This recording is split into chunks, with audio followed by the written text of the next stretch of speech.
Bab 5253, Pesan Palsu. Namun, tepat saat indera keilahiannya menyentuh tepi istana hitam di lembah, niat membunuh yang dahsyat tiba-tiba terkunci padanya.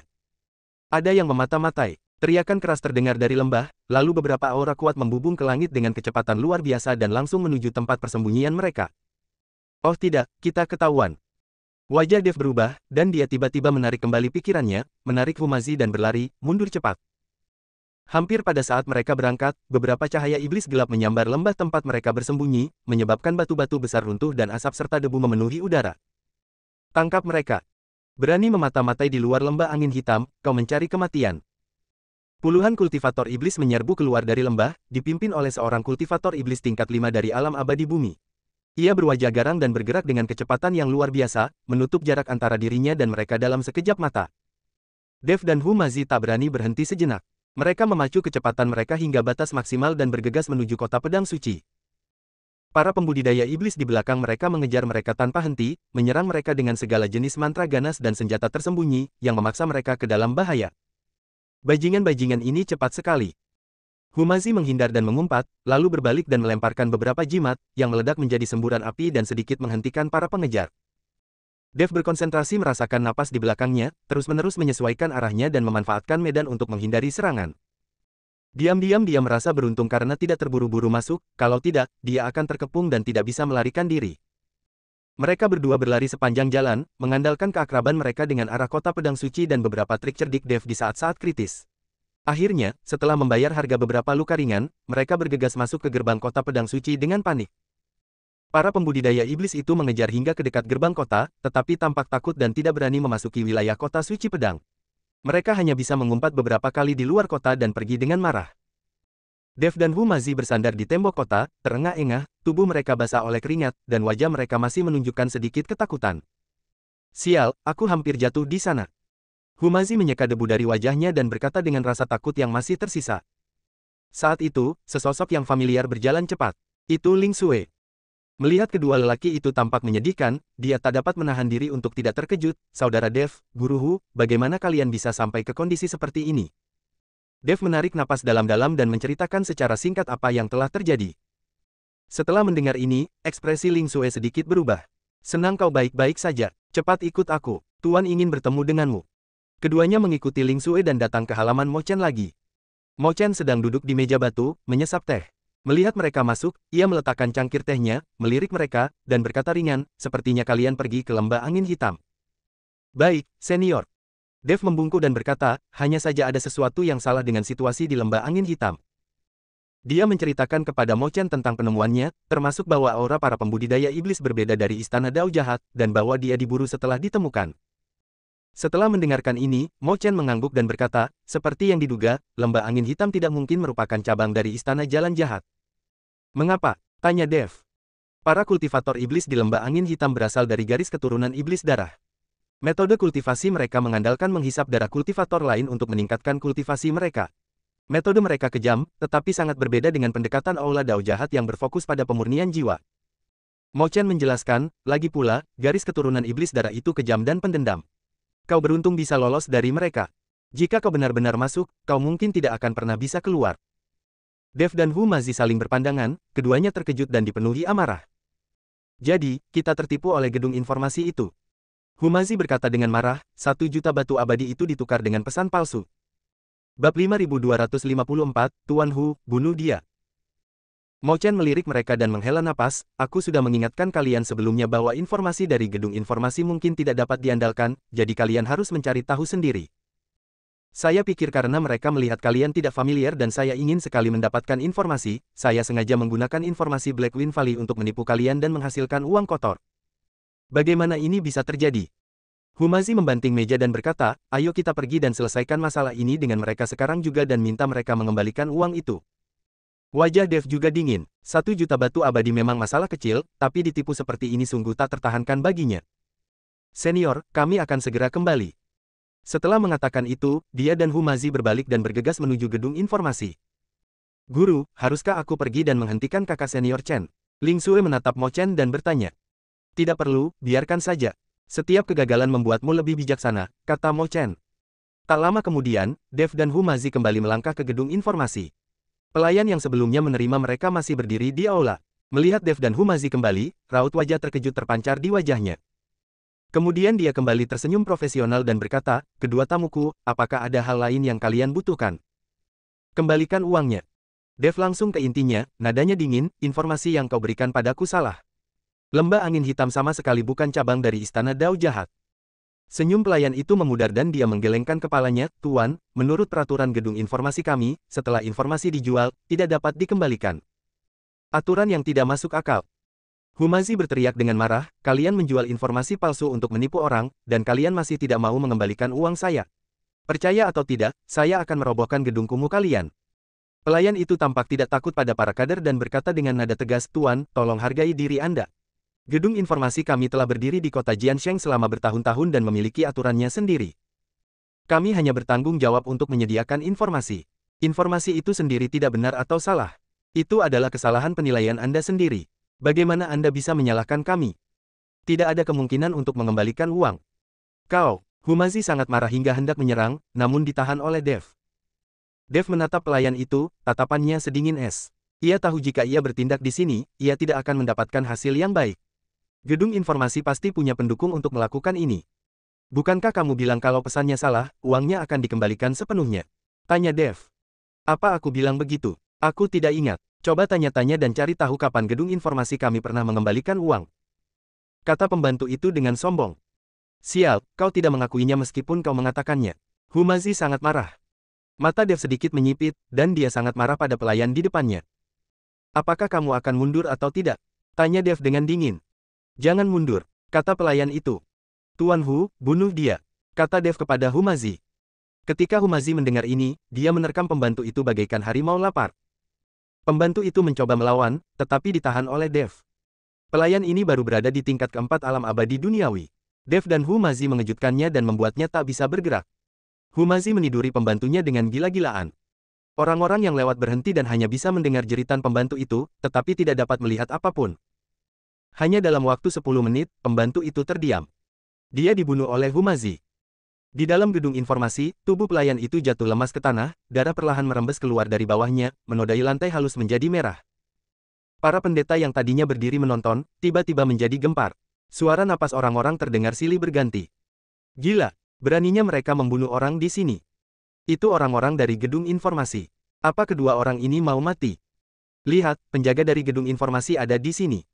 Setelah beberapa teriakan marah, sekelompok orang dengan cepat berjalan keluar dari dalam gedung informasi. Pemimpinnya adalah seorang pria parubaya berjubah brokat, berwajah persegi. Namun saat ini, wajahnya pucat pasi, dan matanya sedingin es. Ia menatap mayat di tanah, lalu tiba-tiba menoleh ke arah Dev dan Humazi. Aura kuat terpancar darinya, menekan udara di sekitarnya begitu kuat hingga seolah membeku. Bab 5255, Kesalahan Penilaian. Di belakangnya, lebih dari 10 penjaga dengan aura tenang, semuanya berwajah tidak ramah dan memegang berbagai senjata di tangan mereka, langsung mengepung Dev dan Humazi, membentuk pengepungan yang ketat. Betapa beraninya. Pria parubaya itu menggertakkan giginya, suaranya dipenuhi amarah yang tertahan. "Beraninya kau membunuh di siang bolong di gedung informasiku. Apa kau pikir gedung informasiku hanya untuk pamer?"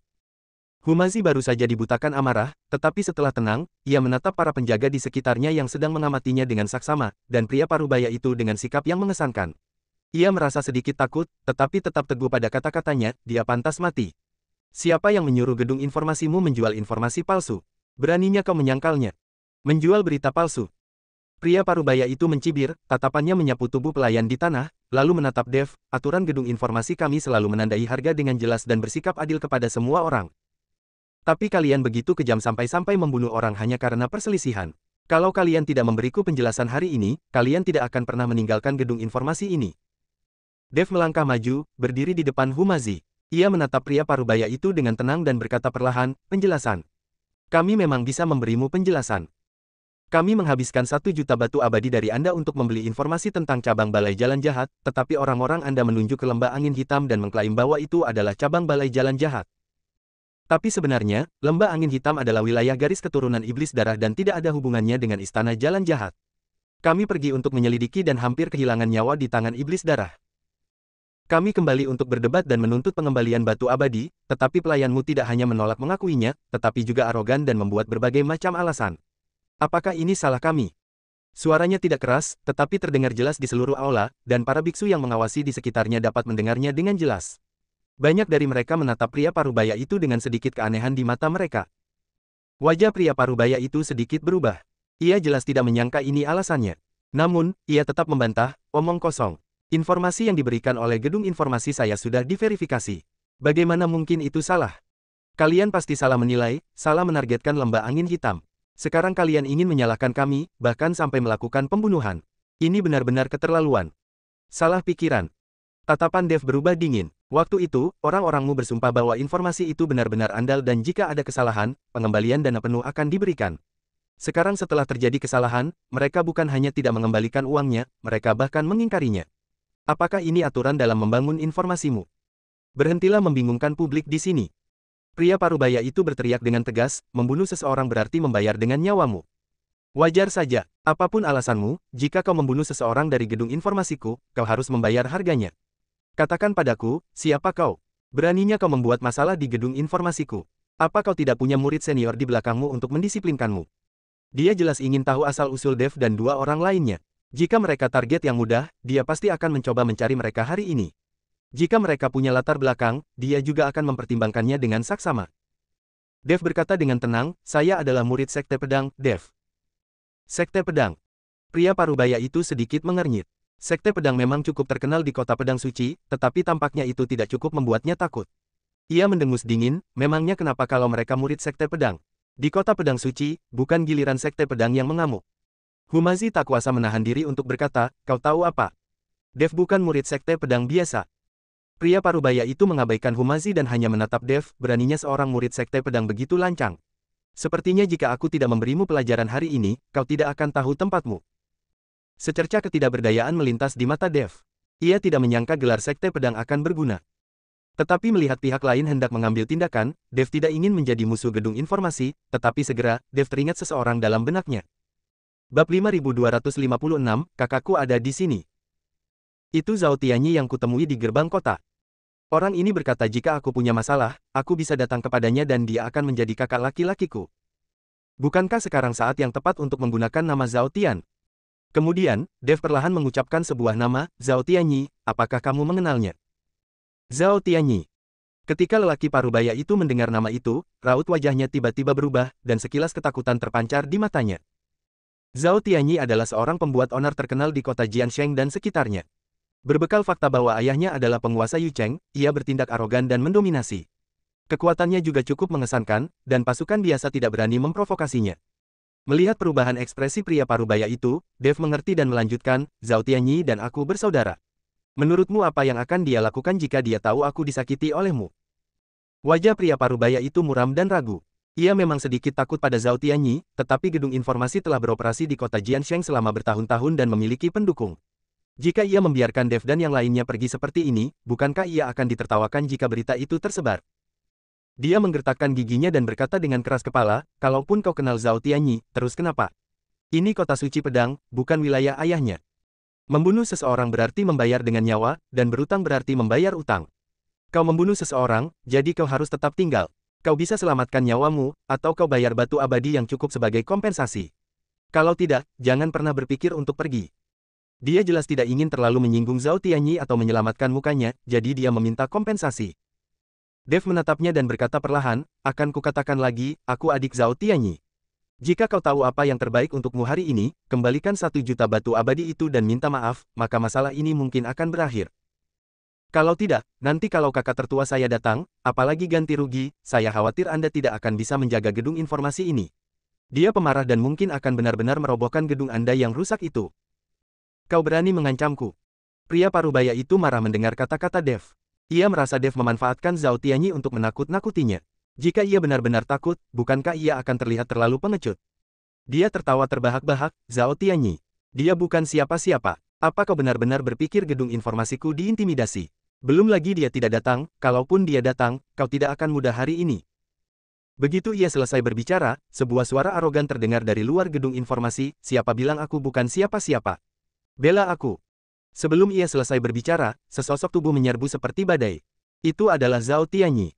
Dia diikuti oleh beberapa pengikut, yang semuanya tampak agresif. Zhao Tianyi langsung melihat Dev dan Humazi yang terkepung, lalu melihat mayat-mayat di tanah. Ia tersenyum dingin, apa urusanku waktu itu? Aku baru saja membunuh gadis kecil sepertimu. Beraninya kau, dari gedung informasi, mengganggu saudara-saudaraku. Zhao Tianyi langsung menghampiri Dev dan menepuk pundaknya, adik kecil, kamu baik-baik saja. Kalau ada yang berani mengganggumu, aku akan menghajarnya. Ketika pria parubaya itu melihat Zhao Tianyi benar-benar datang, wajahnya langsung memucat. Kesombongannya yang sebelumnya lenyap dan ia tergagap, Zhao. Tuan muda Zhao, kenapa? Kenapa kau di sini? Zhao Tianyi meliriknya sekilas, kalau aku tidak datang, adikku akan diganggu sampai mati olehmu, bajingan. Bukankah kau baru saja bilang aku bukan siapa-siapa? Pria parubaya itu segera menggelengkan kepala dan melambaikan tangannya, tidak. Saya tidak mengatakan itu, Tuan Zhao, Anda salah dengar, bagaimana mungkin saya berani mengatakan itu kepada Anda? Omong kosong, teriak seorang antek di belakang Zhao Tianyi, kami mendengarnya dengan jelas di luar tadi. Kaulah, orang tua, yang mengatakannya. Zhao Tianyi melangkah maju dan menatap tajam pria parubaya itu, berani melakukannya tapi tidak bertanggung jawab. Kurasa kau tidak akan sanggup bertahan di gedung informasi ini. Sebelum dia selesai berbicara, dia tiba-tiba bertindak secepat kilat dan menamparkan dada pria parubaya itu dengan satu telapak tangannya. Pria parubaya itu tak sempat bereaksi. Dengan bunyi gedebuk pelan, ia terlempar mundur bagai layang-layang yang talinya putus, menghantam dinding dengan keras. Ia memuntahkan darah dan jelas-jelas ditakdirkan untuk mati. Bab 5257, kenapa kamu tidak mengatakannya? Para penjaga di gedung informasi di sekitarnya begitu ketakutan hingga raut wajah mereka berubah drastis. Mereka ingin maju, tetapi mereka terintimidasi oleh aura Zhao Tianyi dan tidak berani bergerak. Zhao Tianyi bertepuk tangan dan berkata dengan angkuh, siapa lagi yang tidak yakin? Berani menyentuh adikku, inilah akhirnya. Hari ini aku akan merobohkan bangunan rusak ini dan melihat siapa yang berani menjadi buta. Dev terkejut melihat Zhao Tianyi begitu sombong. Pria ini bahkan lebih sombong daripada dirinya sendiri. Mulailah. Zhao Tian melambaikan tangannya dan hendak memanggil pengikutnya untuk mulai menghancurkan bangunan itu. Pada saat ini, sebuah suara menyeramkan terdengar dari dalam gedung informasi, sombong sekali. Beraninya kau bertindak sembrono di gedung informasiku. Apa kau benar-benar berpikir aku tidak ada? Saat suara itu terdengar, seorang wanita gemuk perlahan berjalan keluar. Dia gemuk, wajahnya penuh lemak dan fitur wajahnya yang rapat membuatnya terlihat sangat jelek. Sekilas pandang saja sudah membuat orang ingin mengalihkan pandangan. Namun aura yang terpancar darinya sangatlah kuat, dan sudah jelas bahwa dia berada di alam abadi duniawi tingkat ketujuh. Zhao Tianyi mengangkat alisnya ketika melihat wanita ini, siapa kamu? Beraninya kamu ikut campur dalam urusan kakek Zhao. Wanita gemuk itu mencibir, aku pemilik gedung informasi ini, yang dikenal sebagai Nyonya Gemuk. Zhao Tianyi, ayahmu adalah wali kota Yucheng, tapi kau berani bertindak begitu lancang di kota suci pedangku. Apa kau benar-benar berpikir tak seorang pun bisa menghentikanmu? Zhao Tianyi berkata dengan nada menghina, bajingan jelek, beraninya kau berteriak di sini. Ayahku kan penguasa kota, beraninya kau menyentuhku. Percaya atau tidak, ayahku akan memimpin pasukan untuk meratakan bangunan kumuhmu ini. Tuan kota. Sedikit sarkasme terpancar di mata wanita gemuk itu. Di mataku, tidak ada penguasa kota yang baik. Bahkan jika ayahmu datang, aku akan menghajarnya. Begitu dia selesai berbicara, wanita gemuk itu bergerak. Meskipun gemuk, kecepatannya tidak lambat. Ia bergegas menuju Zhao Tianyi seperti bola daging. Wajah Zhao Tianyi berubah, dan dia segera menggunakan kekuatan spiritualnya untuk melawan, tetapi kultivasinya hanya pada tingkat kelima alam abadi duniawi, yang jauh lebih rendah daripada wanita gemuk itu, dan dia sama sekali tidak sebanding. Hanya terdengar sedikit suara, bang bang bang, yang teredam, dan Zhao Tianyi mundur berkali-kali, dipukul terus-menerus dan menjerit kesakitan. Hanya beberapa gerakan, ia ditendang di dada oleh perempuan gemuk itu. Ia terpental mundur dan jatuh tersungkur ke tanah, memuntahkan darah dan sekarat. Jelas ia dipukuli hingga setengah mati. Wanita gemuk itu menghampirinya, mengangkatnya seperti ayam, dan melemparkannya keluar dari gedung informasi. Ia berkata dengan dingin, kembalilah dan beritahu ayahmu bahwa jika kau berani membuat masalah lain kali, itu tidak akan semudah itu. Setelah berurusan dengan Zhao Tianyi, wanita gemuk itu berbalik dan menatap Dev dan Humazi bagai ular berbisa. Ia berkata dengan sinis, kita sudah berurusan dengan satu orang bodoh, sekarang giliranmu. Kau membunuh seseorang dari gedung informasiku, dan kau masih ingin orang lain membantumu. Naif sekali. Humazi begitu ketakutan hingga kakinya lemas. Wanita gemuk itu terlalu kuat. Bahkan Zhao Tianyi pun mudah terluka parah. Mereka berdua mungkin bukan tandingannya. Namun Dev tetap tenang, menggenggam pedang erat-erat di tangannya, siap untuk menanggapi serangan wanita gemuk itu kapan saja. Dia tahu bahwa dia tidak dapat menghindari pertempuran hari ini. Wanita gemuk itu menatap Dev, senyum kejam tersungging di bibirnya. Bukankah kau banyak bicara tadi? Kenapa kau diam saja? Murid Sekte Pedang. Saudara Zhao Tianyi, tak satu pun dari mereka berguna di hadapanku. Apa kau siap membayarnya dengan nyawamu? Dia berjalan menuju Dev selangkah demi selangkah, aura di tubuhnya menjadi semakin kuat, dan udara di seluruh aula tampak membeku, membuatnya sulit bernapas. Para biksu di sekitar menahan napas, menyaksikan adegan menegangkan ini, bertanya-tanya apakah Dev dan dua lainnya dapat lolos dari bencana ini. Sosok wanita gemuk itu mendekat bagai hantu, membawa serta tekanan luar biasa bak Dewa Bumi kelas 7. Udara seakan terhimpit oleh serangannya, membuatnya merintih. Bab 5258, Tulang Keras.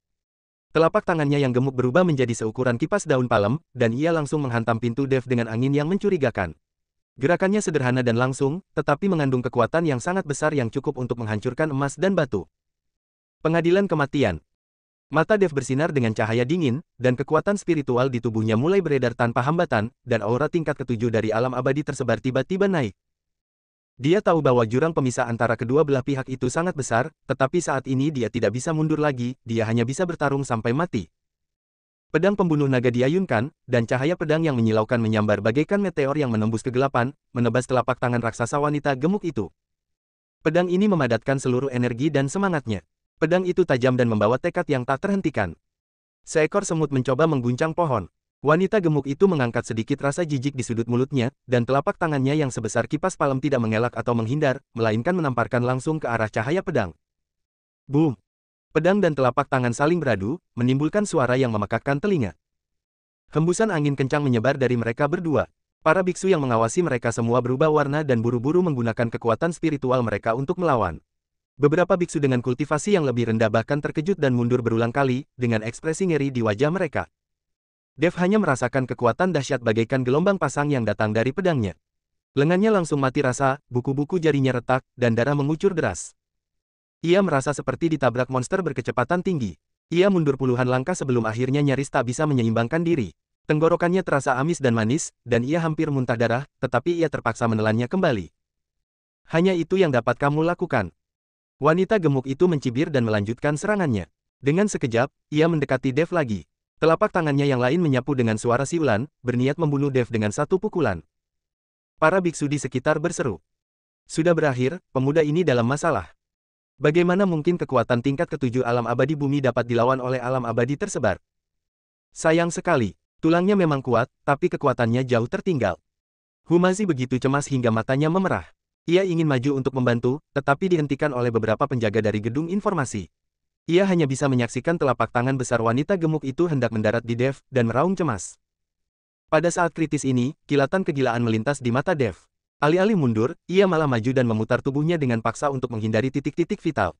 Pada saat yang sama, pedang pembunuh naga di tangannya menusuk ketiak wanita gemuk itu dengan sudut yang luar biasa, bagaikan ular yang keluar dari gua. Pedang ini sangat licik, dan dia bersedia menerima pukulan dari lawan demi melukai musuh.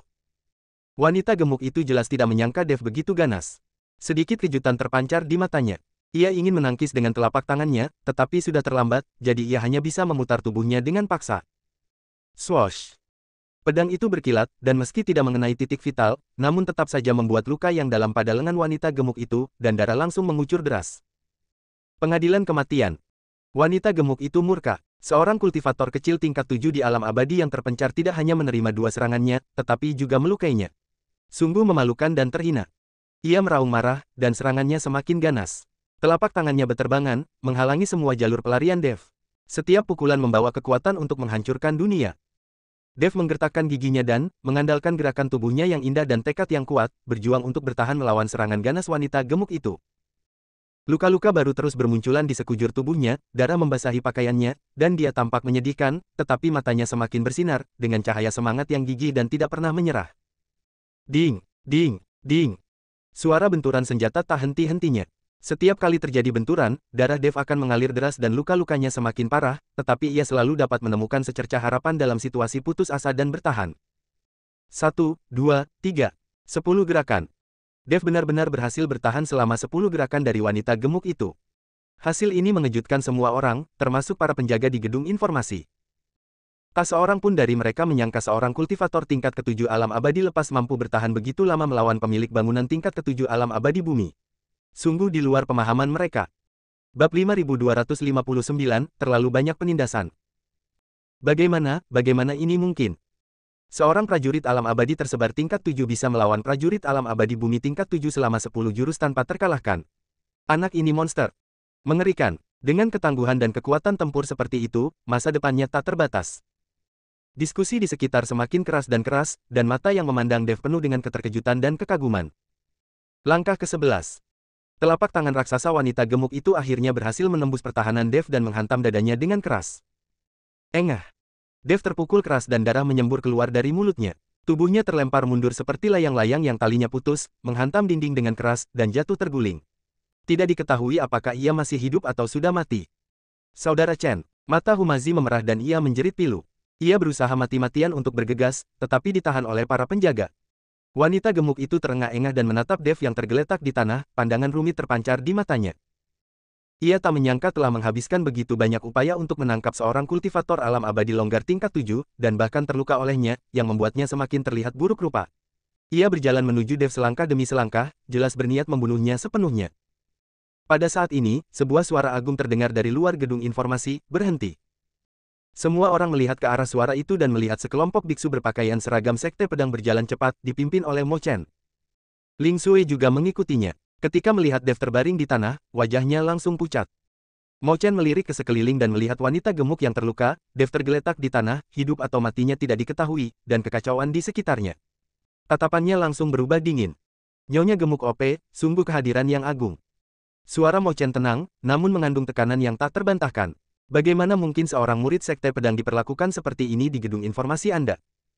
Ketika wanita gemuk itu melihat Mo Chen, ekspresinya sedikit berubah. Tentu saja dia pernah mendengar tentang reputasi Mo Chen. Dia adalah salah satu master teratas sekte pedang dan kekuatannya tak terduga. Meskipun mereka berdua berada di alam abadi bumi, dia tidak sepenuhnya yakin bisa mengalahkannya. Akan tetapi, dia berada dalam posisi unggul saat itu dan tentu saja tidak akan menunjukkan kelemahan. Rekan Taois Mo Chen, muridmu melakukan pembunuhan di gedung informasiku. Apa salahnya aku memberinya pelajaran?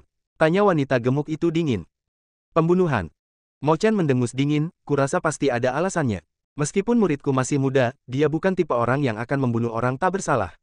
Kurasa lebih baik lupakan saja masalah ini. Sekte pedangku bersedia mengganti rugi atas hilangnya gedung informasi milikmu. Bagaimana kalau 10.000 batu abadi? Dia tidak ingin memperburuk keadaan. Lagi pula, ini gedung informasi, bukan wilayah sekte pedang.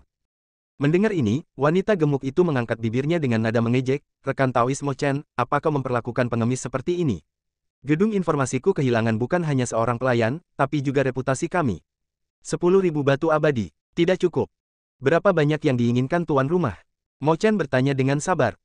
1 juta batu abadi, pinta wanita singa gemuk itu. Lagi pula, kalau anak ini bersujud dan mengakui kesalahannya, aku akan mempertimbangkan untuk mengampuni nyawanya. Kau bertindak keterlaluan. Ling Sui tak dapat menahan diri untuk berteriak dengan marah. Dev dipukuli seperti ini, tetapi wanita gemuk itu masih membuat tuntutan yang berlebihan. Ekspresi Mo Chen menjadi gelap. Apakah OP bertekad untuk menjadi musuh sekte pedang? Jadi kenapa kalau kita musuh? Wanita gemuk itu tak kenal takut, rekan Daois Mo Chen, jangan berpikir bahwa hanya karena sekte pedangmu terkenal, aku takut padamu di gedung informasi. Hari ini, lakukan saja apa yang aku katakan, atau jangan salahkan aku karena bersikap kasar. Oke, bagus sekali. Mo Chen mengangguk, tatapan tajam terpancar di matanya. Karena tuan rumah tidak mau memberiku wajah seperti ini, maka aku hanya bisa meminta saranmu. Sebelum Mo Chen selesai berbicara, ia bergerak. Sosoknya melesat, dan aura yang bahkan lebih kuat daripada aura wanita gemuk itu menyebar. Di tangannya, sebuah pedang panjang kuno muncul. Dengan kilatan cahaya pedang, pedang itu menusuk wanita gemuk itu dengan momentum yang dahsyat. Bab 5260, terluka. Ayo, melihat ini, wanita gemuk itu berhenti bicara omong kosong dan melambaikan telapak tangannya yang besar untuk menemuinya. Dentang. Pedang dan telapak tangan saling beradu, menghasilkan suara benturan yang lebih keras, dan gelombang udara yang dahsyat menyebar lagi. Kali ini, banyak biksu dengan kultivasi yang lebih lemah terhempas langsung, dan retakan muncul di dinding gedung informasi. Kedua tuan itu bertarung dalam sekejap. Ilmu pedang Mo Chen sangat indah, terkadang lincah dan anggun, seperti seekor antelop yang menggantungkan tanduknya, tidak meninggalkan jejak. Terkadang ia garang dan mendominasi, bagaikan guntur dan kilat, tak terhentikan. Setiap gerakan pedang mengandung pemahaman mendalam tentang ilmu pedang, yang membuat darah para pengikut sekte pedang di sekitarnya mendidih. Gaya bertarung wanita gemuk itu sangat kuat dan bertenaga. Dengan kultivasinya di alam abadi bumi dan tubuhnya yang kuat, ia mampu menangkis jurus pedang Mo Chen. Setiap serangannya dipenuhi dengan kekuatan luar biasa, yang menyebabkan udara bergetar. Kedua pria itu bertarung bola-balik hingga langit menjadi gelap dan matahari serta bulan kehilangan cahayanya. Cahaya pedang dan bayangan telapak tangan saling bertautan, gemuruhnya tak berujung, meja, kursi, dan bangku di gedung informasi hancur berkeping-keping, dinding runtuh, dan seluruh gedung informasi runtuh. Para pendeta di sekitar sudah mundur keluar dan menyaksikan pertarungan antara para guru besar ini dari jauh, dengan ekspresi terkejut yang tergambar jelas di wajah mereka. Ya ampun, apa ini pertarungan antar penguasa alam abadi bumi? Mengerikan sekali. Senior Mo Chen memang pantas menyandang reputasinya. Ilmu pedangnya sungguh luar biasa. Wanita gemuk itu juga bukan orang biasa. Kekuatan fisiknya sungguh luar biasa. Dia mampu menahan serangan pedang senior Mo Chen tanpa cedera. Pertarungan itu berlangsung lama. Seperti yang dikabarkan dunia luar, keduanya bertarung selama 300 ronde. Setelah 300 ronde, keduanya sudah kehabisan napas dan mengalami luka-luka di tubuh mereka. Pakaian Mo Chen robek di beberapa tempat oleh angin telapak tangan wanita gemuk itu, dan ada bekas darah di sudut mulutnya. Kondisi perempuan gemuk itu juga tidak jauh lebih baik. Pedang itu telah melukai beberapa bagian tubuhnya yang cukup dalam hingga tulangnya terlihat. Ia mengalami pendarahan hebat dan napasnya agak tersengal-sengal. Jelas saja, keduanya menghabiskan banyak energi dalam pertarungan ini. Mo Chen, kekuatanmu hanya segini. Wanita gemuk itu terengah-engah, tetapi matanya berbinar-binar karena kegembiraan. Hari ini, biarkan aku merasakan kekuatan sejati sekte pedangmu. Setelah mengatakan ini, auranya melonjak lagi, dan jelaslah bahwa dia akan menggunakan keahliannya yang paling kuat. Wajah Mo Chen serius, dia tahu bahwa dia akan mencapai batasnya. Tubuh wanita gemuk itu terlalu kuat. Meskipun ilmu pedangnya sangat hebat, hampir mustahil baginya untuk mengalahkannya sepenuhnya. Lakukan jurus terakhirku, tarian setan darah. Wanita gemuk itu meraung, dan darah yang mengalir dari luka di tubuhnya mulai mendidih, berputar-putar di sekujur tubuhnya, membentuk aliran udara berwarna darah. Tubuhnya tampaknya juga membesar, menjadi lebih mengerikan. Tidak bagus. Mo Chen ketakutan. Ia bisa merasakan kekuatan mengerikan yang terkandung dalam gerakan ini dan tak berani gegabah. Ia memusatkan seluruh kekuatan spiritualnya pada pedang panjang itu dan berteriak pelan, metode rahasia sekte pedang, semua pedang kembali ke sekte. Dalam sekejap, energi pedang tajam yang tak terhitung jumlahnya meledak dari tubuhnya dan berkumpul di udara untuk membentuk bayangan pedang besar, yang menebas ke arah wanita gemuk dengan kekuatan untuk menghancurkan dunia. Aliran udara berwarna darah bertabrakan dengan bayangan pedang besar. Boom!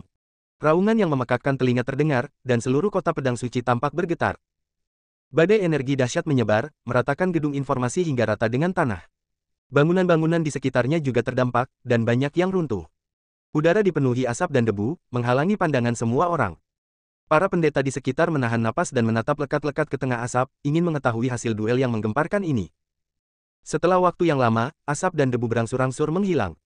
Di lapangan, Mo Chen dan Fatih muncul di depan semua orang lagi. Mo Chen bersandar pada pedangnya, wajahnya sepucat kertas, darah mengucur dari sudut mulutnya, napasnya sangat lemah, jelas dia telah terluka parah dan kehilangan kemampuan bertarungnya. Bersambung.